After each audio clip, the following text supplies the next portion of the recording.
So this girl is about to unalive her own mom because mom found her vape pen. Let me explain. Now the girl, her name's Carly, and she's from Mississippi, and she's a good kid. She does well in school. She was apparently student of the year. She's so smart she skipped a grade. But Carly has a problem. She's been dealing with some mental issues, and she's been hearing voices in her head since she was 6. And now that she's 11, the voices have only gotten worse. So, how does she deal with all this? Well, allegedly, she's been herself. And her mom finds out that she's been doing that to herself, and of course, mom freaks out, because who wouldn't? So they put Carly in therapy, and they get her formally diagnosed with major depressive disorder and adjustment disorder. And they get Carly on some meds. So Carly starts taking these meds, but unfortunately, the meds don't seem to be helping. She's still having mental issues. So now what's she gonna do?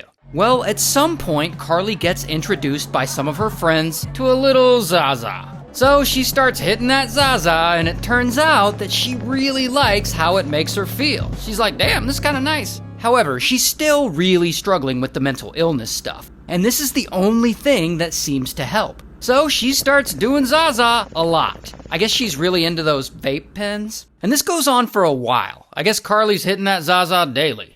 Here's the thing though, she does this so much that her friends start to notice that she's high all the time. And some of them start to get worried, because this isn't like her. So fast forward to around the time Carly is 14 years old. She's still having mental issues, and these problems seem to be getting worse. So they take her off her old meds and they put her on some new, different meds. But still, none of these prescriptions seem to be helping, and the voices in her head continue.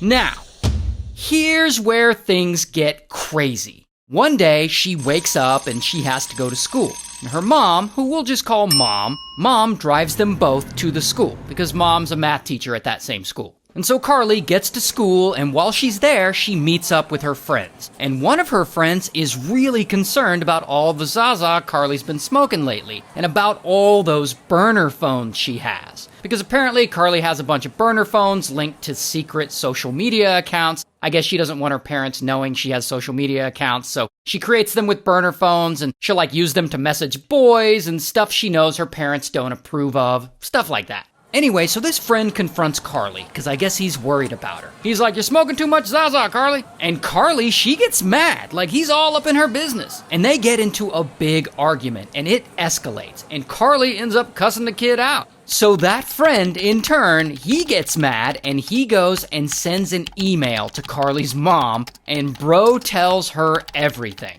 About the stuff Carly's been smoking, about the vape pens, about the burner phone she's got. And mom reads this email and she's like, oh, hell no. Vape pens and burner phones? She is not gonna let this slide. So at the end of the school day, boom, mom confronts Carly about the email and about all the things Carly's friend told her. And mom is, of course, super mad. No one knows what was really said between them, but it's safe to assume mom goes off on her. And on the drive home, she's all mad, and Carly's mad too. But she's also panicking, because she knows mom is probably about to search her room and find her shit.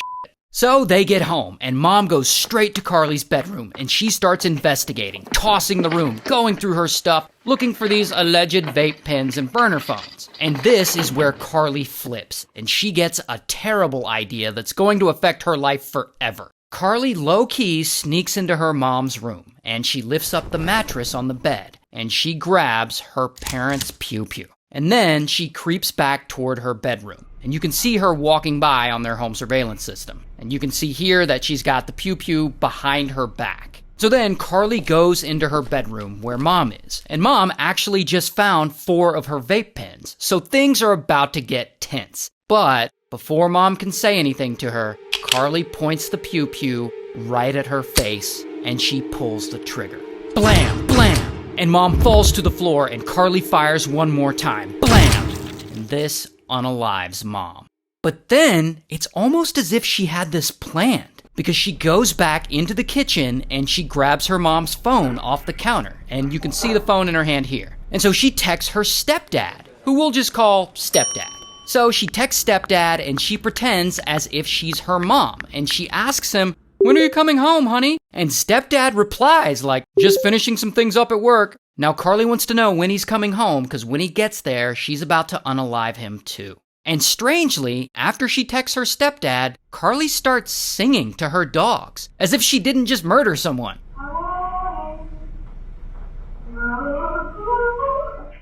Weird. Now, I'm not a doctor, but when you look at all this, the hearing voices, the cutting, the sudden murder of her own mom, and then randomly singing to her dogs during all this chaos, I'm thinking Carly was misdiagnosed early on. I think the mental issues she's dealing with extend beyond major depressive disorder and adjustment disorder. And I definitely think that smoking all that Zaza all the time greatly exacerbated whatever mental issues she's dealing with. But that's just my opinion. Tell me if I'm wrong. But anyway, then, while she's there, waiting on stepdad to get home, she suddenly decides to text a friend of hers. And she's like, come over, it's an emergency. And so sometime later, this friend comes over. And we'll just call her Friend. So friend comes over and Carly's like, you want to see a dead body? And friend's like, all right. Then Carly leads her friend to the bedroom and she shows her her unalived mother lying on the floor. And I don't know if the friend freaked out or if the friend is cool with seeing a dead body, but friend doesn't leave, so I guess she's okay with all this. Instead, Carly tells friend to wait outside, because when her stepdad gets home, she's gonna unalive him too. So friend goes outside and chills while Carly sits inside waiting for her stepdad to arrive. And soon enough, stepdad pulls into the driveway and he has no idea anything bad has happened in this house. And so he walks in the front door. And right as he walks in, Carly is waiting there. And she's got that pew-pew. And she points it right at his head. And she pulls the trigger. Blam! Luckily, somehow, stepdad moves out of the way at the last second and Carly misses his head, and the bullet just grazes his shoulder. So then, boom, stepdad lunges toward her and he grabs the pew-pew, and blam, blam, it goes off a few more times, but luckily no one is hit. And so stepdad overpowers Carly and he wrestles the pew-pew out of her hands. And she freaks out and she exits the house and she flees. And you can see her here on security footage running away quickly, and you can see her friend following her here. And so stepdad is injured and he's totally flipping out and he calls 911. And then police get there and he tells them everything that happened, and pretty quickly there's a whole ass manhunt looking for Carly with a police helicopter and everything. But it doesn't last long, because soon enough they find her not too far away hiding in one of those big drainage pipes. And so bam, they arrest her. Here's her mugshot. Also here is some footage of her detained in the back of the police car. Anyway, Carly goes to trial and she pleads not guilty due to insanity, but the jury doesn't buy it and they find her guilty and she's sentenced to life in prison.